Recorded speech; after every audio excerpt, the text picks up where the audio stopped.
Okay, so with that, we will begin with the first question, which is on the payables of CHED to the private higher education institutions. Ano na po ang plano natin dito? So again, I remind the CHED that ang isang malaking problema natin ay tuwing bumabalik po kayo dito ay nag-iiba-iba po ang mga numero natin. At sa kaalaman po ng miyembro ng komite, bago pa lang po nag-umpisa ang budget hearings, ay nag-conduct po tayo ng 2 oversight hearings. Because precisely we wanted to avoid having numerous budget hearings. And despite that, tuwing bumabalik po ang CHED dito, napapansin po namin na paiba-iba ang numero pagdating especially dito sa utang ng CHED sa ating HEIs. So nag-umpisa tayo sa payables na halos 1 billion lang, naging 6 billion.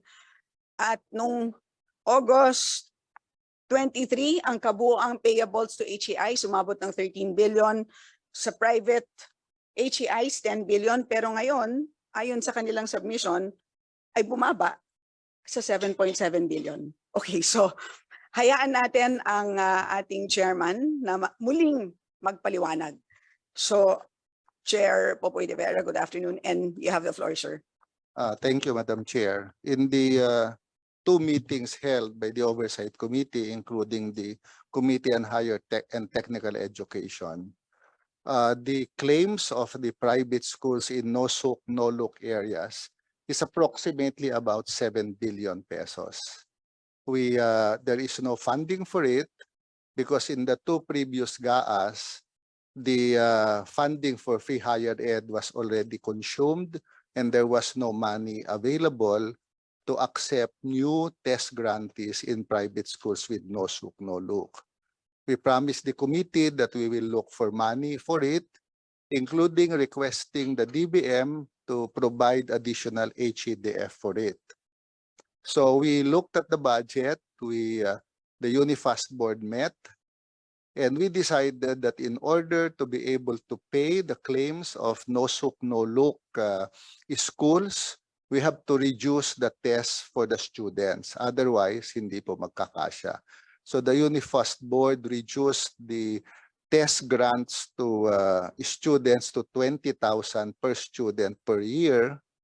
And we will be able to cover 191,000, approximately 191,000 students from academic year 2021-2022 and academic year 2022 to 2023. We have opened the portal already for the private schools to submit the names of students so they can be verified. The deadline for the submission was last week. Yeah, and we have validated it. And once the names are validated, we will now submit it to the DBM so that the money will be released to CHED. Once the money is released, we will pay for their tests. So that was the commitment that we gave, and there is money available. The other payables, quote unquote, is the reimbursement of tuition and miscellaneous fees of our state universities and colleges. Let's take the issues one by one. So sa ngayon po, yung utang muna sa private HEIs. So, okay, hindi na siya 10 billion, 7.7 na. Tama po ba? Kasi nung huling hearing, 10 billion eh. Yes, 10.1. Yeah, can we ask Edi Ryan to explain the 10 billion? Yeah. Bakit nag-iiba-iba? At number 2, bakit approximately? Hindi po tayo pwedeng approximate dito dahil ang utang sa tuition ay eksakto po. Dahil yan ay base sa eksaktong bilang ng estudyante at ang tuition ay eksakto din po. So minumultiply lang po yan at ina-add. The exact figure, Madam Chair, is 7,746,255,600 pesos. So can you confirm that that is different from the figure that you reported in the last hearing? because we reduced it to 20,000 only kasi yun lang ang kasya po doon sa perang nakita But you namin. already reported a reduction of the test amount in the last hearing. Yes, I remember that vividly. I will have to check for that, but You don't even have to check. yeah. I remember that vividly, sir. I confirm that, Madam Chair. And Madam Chair, for the record, the answer was reduction to 20,000. Yeah. They have to be sure it's actually 20,000 per year. So it's reduction to 40,000. Madam Chair, the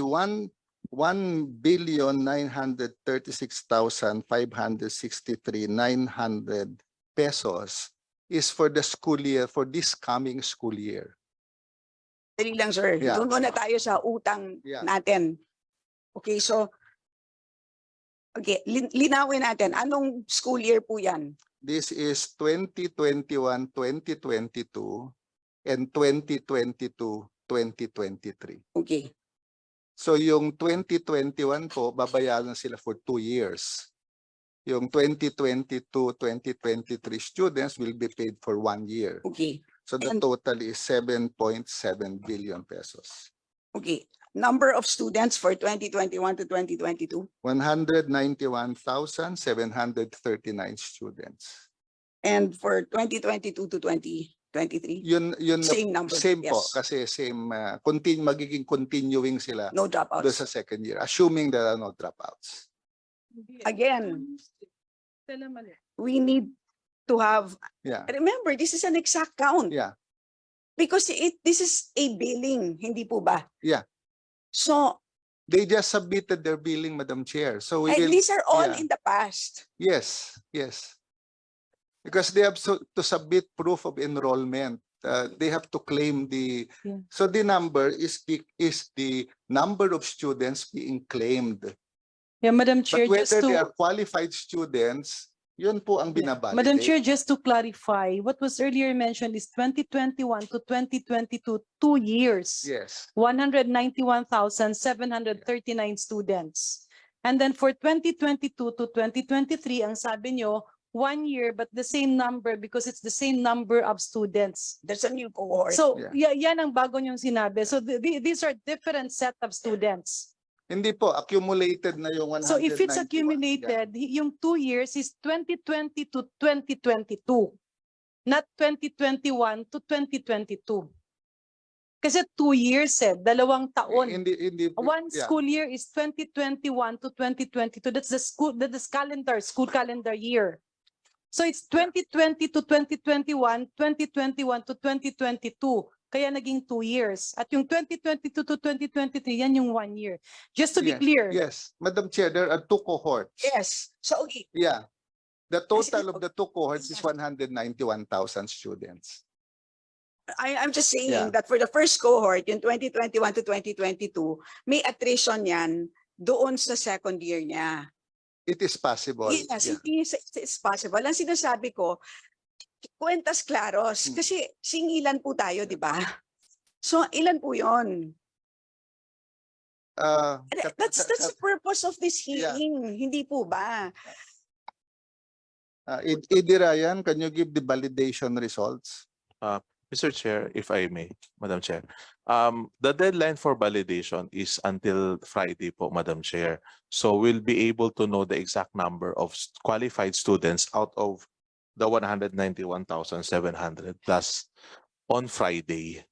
So by Monday po, Madam Chair, we'll get the Okay. exact. So, maliwanag dito sa grupo, yung 7.7 billion is an upper limit. It can only be less than 7.7 Yes po, billion. Madam Chair. So, that's all that you have to say about yung utang sa private HEIs? Yes, Madam Chair, that is our And then, commitment. to okay, look and what for you're money. saying is you will be using 2023 budget. Yan ang Yes. sinasabi ninyo. Yes, Madam Chair. Okay, so I will leave the questions later ha. Ang Yeah. sa akin lang po is clarification. So ipapaubaya ko na sa inyo yung interpellation later on. Madam Chair, can we ask question now? Just to clarify na lang. Yes, And then just to later on na clarify. lang po yung, yes. Just to Congrats. clarify, yung proposal ninyo, Mr. Chair, is to reduce the 60,000 pesos to the students who are enrolled in HCIs without looks and sooks. And this will apply when? For the claims starting 2021. Hindi kaya naman unfair yon kasi yun ang utang ng gobyerno yan sa kanila.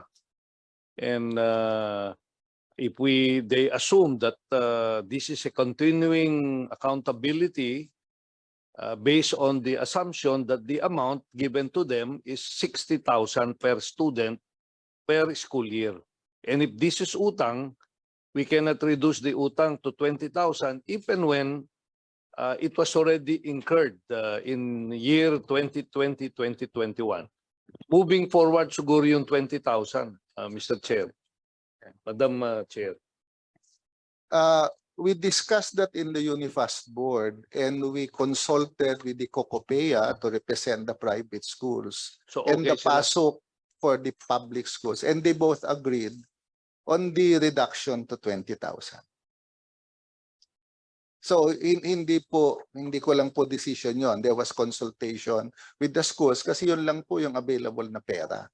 Kung tataasan po, kakapusin po yung pera na nandiyan pa na pwedeng gamitin. So if the HCIs agree with this as represented by PASOK, then I will not have any question on that. Madam They Chair. have a written manifestation that they accept the reduction, Madam Chair. Okay, thank you, Madam Chair. Okay, just for the record, Chair Popo, we checked the transcript and indeed in the last hearing on record, ang sinabi niyo po, what we decided on was to give a smaller amount of 20,000 per TES beneficiaries. So, nung huling hearing pa lang, sinabi niyo na po na 20,000 per beneficiary. And based on this, ang sinabi niyo po na kabuuang utang sa private HEIs is 10.3 billion. So, paano po siya bumaba to 7.7 further? Baka nagka-problema lang kasi nasama yung claims ng SUKS which is approximately 3 Hindi billion. po, kasi merong another 3, kaya nga ang kabuuang utang, nung umalis tayo nung hearing, was 13. Kasi on top of the 10.3, merong 3.1. Then I stand corrected, Madam Chair. The amount Hindi, is 7.7. I stand corrected. I need to know paano tayo napunta sa 10.3 to 7.7 na walang na ibang parameter. Hindi po tayo uuwi hanggat mapaliwanag po sa amin dito ang utang. Bakit siya nagbabago araw-araw? Hindi naman, weekly lang.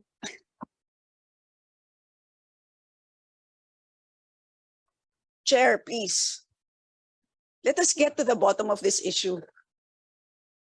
I have no explanation because as far as I remember, it's really 7.7. I might It's have 10.3, sir.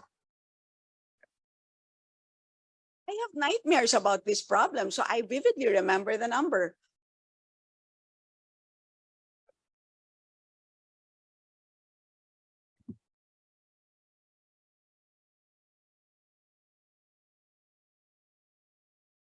So sa araw na to, ganun na lang.